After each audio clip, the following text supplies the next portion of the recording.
شیخ صاحب سوال تیگو میں سوال شین کہ پجر نماز چ بعد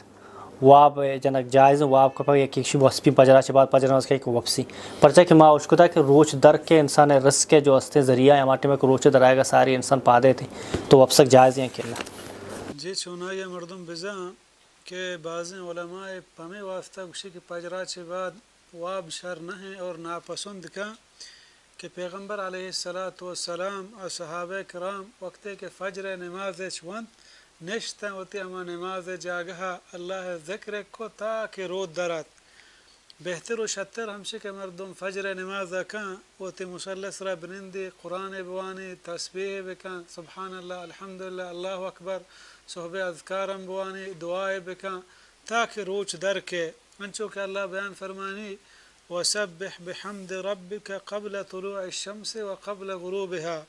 و پاکیہ بیان بکن گوتی پروردگار توصیفہ چہ روچ درائے گا چہ پیش و چہ روچ ایر روگا چہ پیش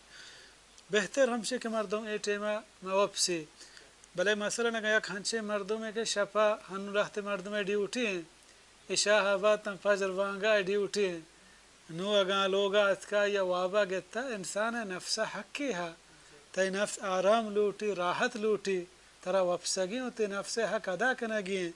وپسگ فجر نماز چہ بعد جائز ہیں شیطہ ہچ وڑیں حدیث نیت کا کہ فجر نماز بعد وپسگ ناجائز ہیں یا گناہ ہیں یا رزق تقسیم بھی صحیح حدیث ہچ نہیں یک مردم یا وابا گئے چوتے ڈیوٹی آد وپسی ہاں منچیں واب ٹیمک تو زانے میں وپسا نماز قضا بھی اے ٹیمہ مواب فجر نماز بعد تے ڈیوٹی ہیں وہ تے ڈیوٹیاں بھی دے بلے یک مردم وہ تے ڈیوٹی نہیں مثلا متقاعد ہیں یا شپا ڈیوٹی ہیں فجر بعد نماز وانتا دے کار نہیں وابا گتا وپسی چیتا ہچ وڑے ممانیت نہیں انچو حدیث آستے ہیں کہ یزید المدینی روایت کا کہ عمر رضی اللہ عنہ شو تو دیتے صہیب رضی اللہ عنہ واب ہیں تو آئی دیس بلے پادی نہ کو تاکہ اچھوتی وابا وط پادت اگر ناجائز بودتے تو عمر رضی اللہ عنہ پاد کو لیکن صحیح ثبوت نہیں کہ فجر نماز بعد واب ناجائز ہیں